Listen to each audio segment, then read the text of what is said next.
So we just have to, break down the stigma and be more willing to have these conversations more often so that the people can get the help that they need. The stigma is important. And to get that buy-in from the ministers is going to be very important, especially depending on the dynamics. We have the seniors, the elderly population who didn't believe in taking care of mental health, or that was something that we need to be talking about. Different cultures. What happens in this house stays in this house. But everyone now is beginning to have more buy-in. And I think that's because culturally, we're seeing more of our young people having more buy-in about their mental wellness. And with everything that's going on in society, if spiritually we do not get in touch, we're going to be lost. So we see everything going on with the shootings in the school systems and everything else. So it is having an impact in the religious setting as well as everywhere else. So that's why I think we're seeing more buy-in from pastors and ministers as well now. Okay, some great points. One of the things that I had highlighted in my notes that I did not bring up, there were people who told me a couple of years back that I would be in ministry, and I would laugh because I'm like, yeah, I'm far from a minister. But then when I thought about it, mental health in itself is a type of ministry because not everybody can do mental health. Everybody is not built to handle people with mental illness. So I was able to take it and say, okay, yeah, that's my ministry. But then in addition to, we have to realize, as you said about the pastors and the church hurt and things of that nature, we have to realize that people have soul wounds. And because of these soul wounds, they are coming to their pastors or to the leadership in the church for additional assistance to assist with the soul wounds. And if the pastors don't handle it appropriately, then that has added an additional layer of scarring as well. And so instead of leaving a bitter taste in the people's mouth, we want to be better equipped to deal with whatever they bring in the church house, in the schoolhouse, in the office, whatever it is, wherever we encounter people, we want to be able to say, how can I assist you? Even when we don't necessarily want to assist, we can give them the resources to say, hey, these people might be able to help you. Even, if I can, let me redirect you to somewhere that can.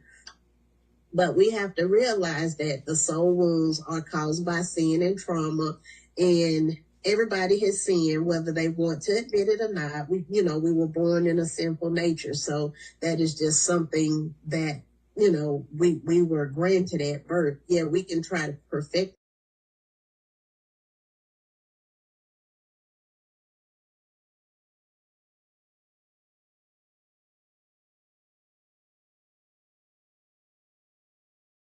it on a daily basis, but we don't always be able to approach each other to say, hey, Sister D, you offended me when you said, and being tactful with it. That's going to help reduce some of the church hurt that we see and help people heal so that they can deal. I agree. Yeah. Jesus said that I have come to heal the sick, or to minister to the sick. Yeah, and I think we have to keep remembering that. I like what Shannon said about forgiveness, that the forgiveness is not only to forgive that person, release their power, but it's also for us. It does more for us to forgive in a lot of ways, which a lot of times we don't recognize. And I had an interesting situation that I never thought I'd ever have just last week. And it's when you get some of this stuff to happen, it's like, how do you handle the little waves that come from it? I mean, like when you drop a rock in the water and you have these waves and they keep going all the way out in the distance. last week I had a little boy who opened, and our students are not supposed to open the doors, because of a school shooting. Everybody's supposed to go through one central way. Mm-hmm. And the child opened the door for grandmother, which is a very good gesture. That's what you want a child to do. You want them to be kind and do that. And the weather was not the best, so it was raining. So, he really did a good thing. One of our teachers freaked out and was like, he opened the door. He's not, she's now loose in the building. And she was all upset. And I, talked to her and said, I'll handle it. And then, the grandmother had gone down to the office, which is where she was supposed to go. She was going to get her own child out. But I didn't have to, but I felt like that was a good teaching moment with that young man to sit there and explain to him, what you did was a great idea. I want you to be kind. But at this point, we also have to worry about your safety and the safety of everybody else here. Mm-hmm. So at this point, will you let adults worry about the door, please? And I said, don't even open the door to talk to them, but just tell them to go to the front office, please. And that's something that we don't always think about either, how those little things impact everywhere, and our children and stuff like that. It's true. That is true. About a little girl up in, it was Lindley Middle School, I believe, where she took a gun to school and she shot herself in front of her classroom. Luckily, once I completed the article, she did not kill herself. But she did injure herself, and she was in critical condition. And my heart ached for that family. What I have learned by working in the mental health field all the years that I did was that sometimes if you just simply ask someone can make the biggest difference ever. A lot of suicides can be prevented by simply asking that question. Are you okay? You will be surprised. I've been in grocery stores, Walmart, Publix, Food Lion, Harvey's, and if I walk by somebody, and I guess it's just in me now, it's ingrained in me, so I can't help but if I see someone that looks downtrodden, I'll speak to them and I'll ask, how are you today? And sometimes it's a complete stranger and they'll just ramble and tell me about how their day was. And if they spark up that conversation, it doesn't matter what I have going on. I stop and I listen to what they have to say, because they may have been waiting for someone to ask that question all day long and no one did. So because I took that time, I feel like although I'm not directly in the mental health field anymore, I still feel like I try to be one of the biggest mental health advocates, and I tell people, if you experience anything, no matter how minute or mediocre you might feel it might have been, to, if nothing else, just to get off your chest and to have an unbiased source just listen to you, then you do that. You do whatever it is that you need to do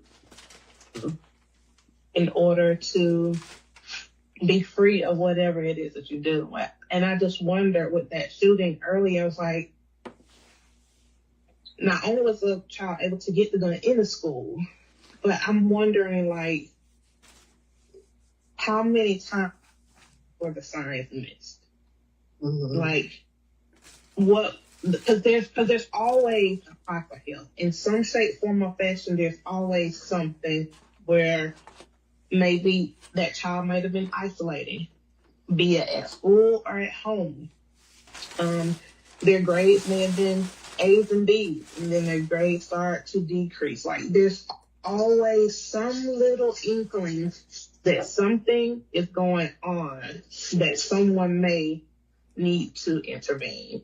So active listening, what I have learned, is one of the biggest things that has helped me be a better person, a better conversationalist, and just been able to help more people because, like I said, they just need that, just a little tug, just for that information. How are you today?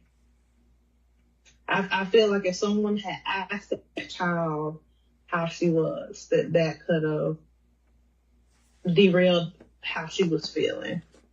Mm-hmm. So, I mean, it's definitely needed in our school systems. I know that our kids are going through, I think they're going through a lot of what we went through coming up, but the technology is what's the difference. Right. I didn't get my first cell phone until I think I was a senior in high school. But they have access to it now. Their parents are buying it. It's actually a need for it, especially when they're involved in extracurricular activities. I think our parents need to check our children's phones more often than they do. You will be surprised at some of the things that you will find out. A dear friend of mine was able to find out by one of her child's friends that her daughter was having some suicidal thoughts. That because that child, it's necessary. Mm-hmm. It's necessary for our parents to pay attention to those signs and the nonverbal gestures that are being communicated, because of that, although it's nonverbal, it is definitely still a form of communication. So it's just simply paying attention to the signs of, mood swings and like I said, the grades changing or them starting to lie and, and sneak around and things like that. Like it always builds. Like our Bible tells us, warning comes before destruction. There's always warnings and signs before there's an explosion. That is true. I can definitely agree with everything that also falls up under that PTSD. So in fixing the parents, they become better parents in order to have a better outcome as far as their children. Once we can tweak the household with the adults, then we can learn how to tweak the household with the children. Does anybody have any additional thoughts on that or want to elaborate on that? I definitely concur. After working in the juvenile justice system for approximately 10 years, I definitely saw the need to involve the entire family, because if we do not touch the entire family, we're not doing the children any service when we're sending them back to the same environment, as well as from, working in the school system. We're not helping the family at all to learn how to change these negative and maladaptive behaviors by just working with the children. It has to be a holistic approach. It has to be the entire family.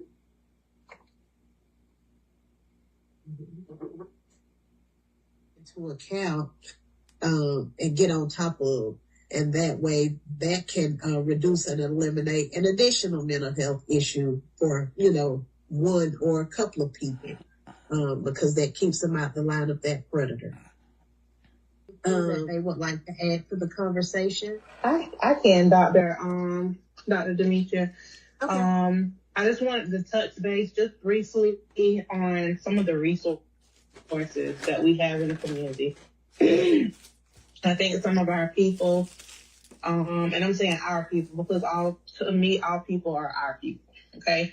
I think that some of our people suffer because they don't know the resources that are readily available to them in our community. So, of course, back in 2013, Southwestern closed, but we do have some facilities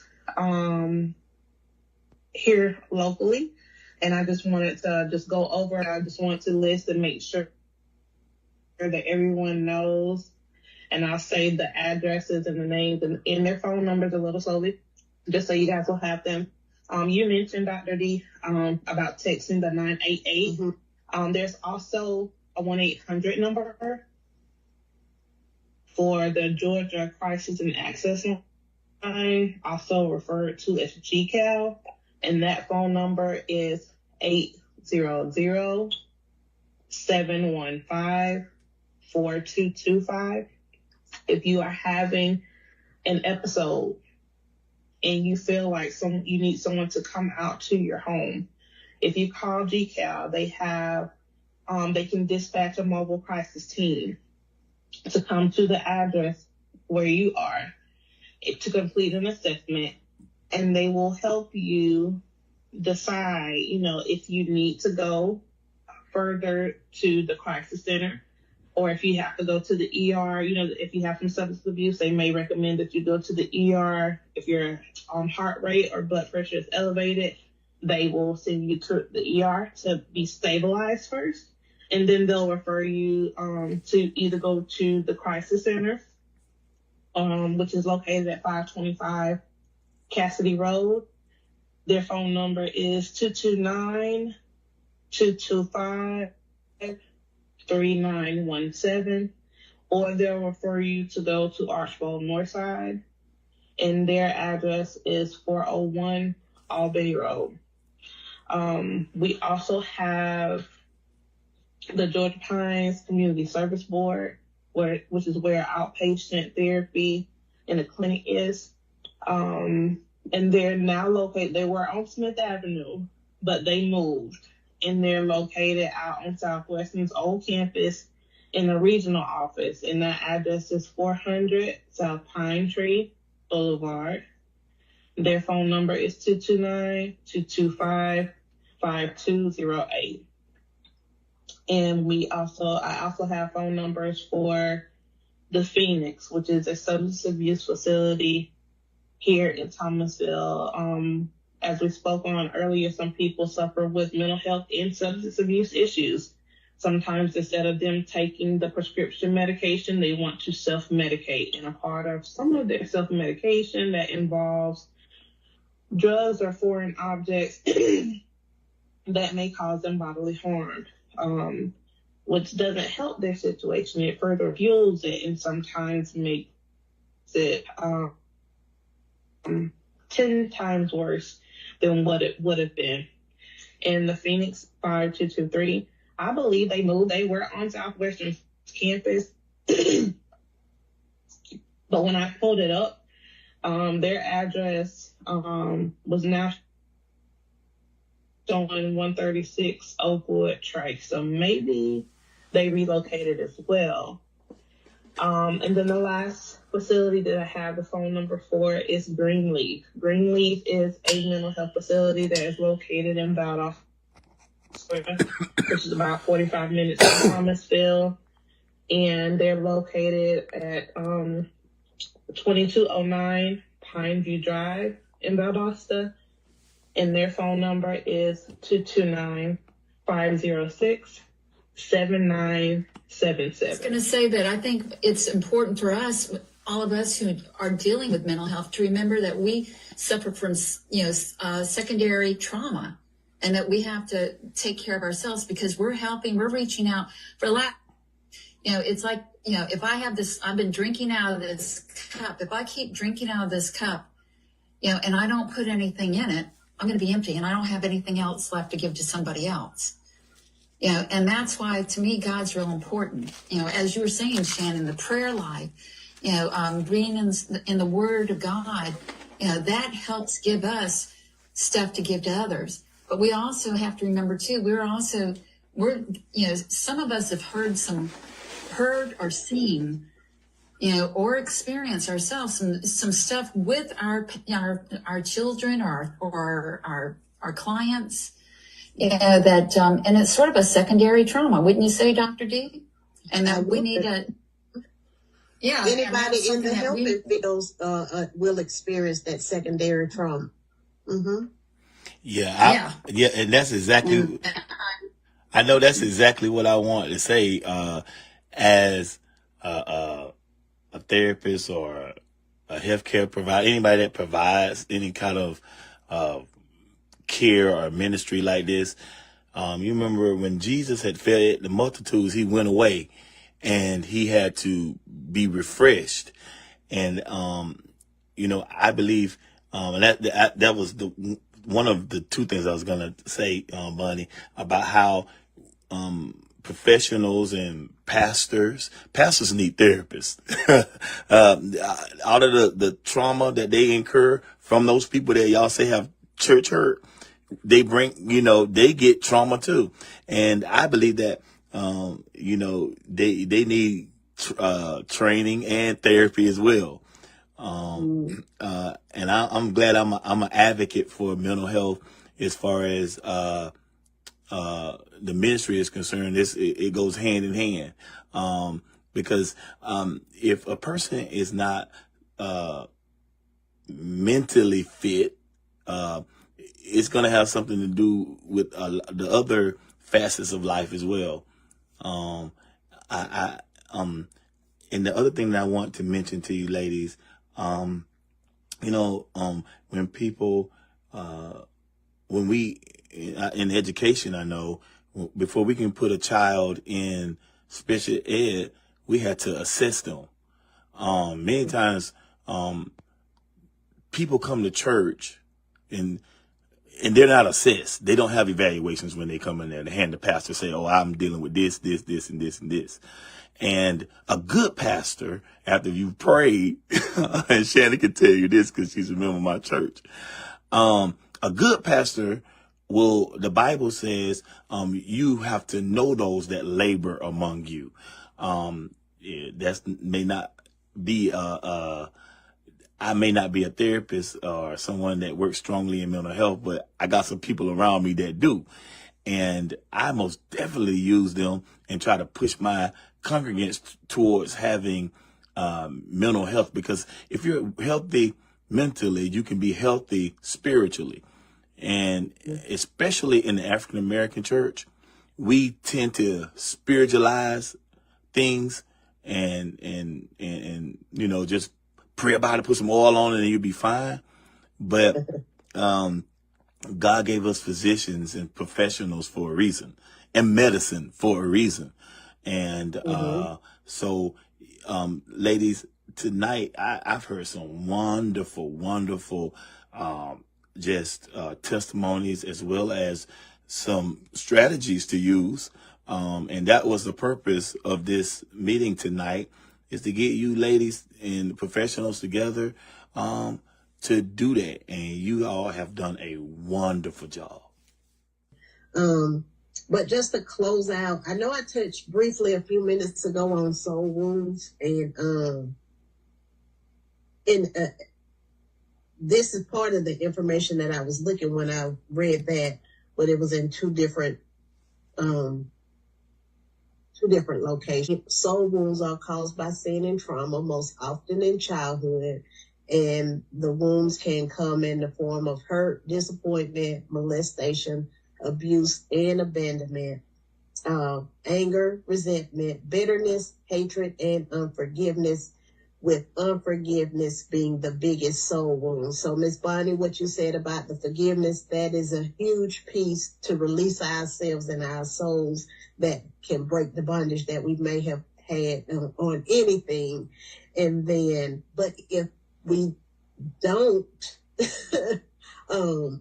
release these soul wounds, then it turns into mental health and physical health issues and disorders. And a lot of people aren't aware of that. One thing I remember in a Bible study a few years ago, and we were discussing the immune system, and it said that God created the immune system to maintain the body. He created the body to be able to fight invaders. The spiritual enemy wants to destroy your immune system, which is your marrow. Your blood has the origin in its marrow. The TT cells, the macrophages, the killer cells, the red and the white corpuscles are found in the marrow. And then some ways that Satan tries to access your marrow is through your thoughts. He wants to make his spirituality your spirituality, get you to follow the law of sin, create relationships, breakups, stir up strife, promote conflict, promote inappropriate reactions, initiate verbal, physical, emotional, and sexual abuse, and speak to you in the first person as though it were your own thoughts, so that you don't realize that they are thoughts from the enemy. So that was very important to me the first time that I heard it, and it stuck with me ever since then.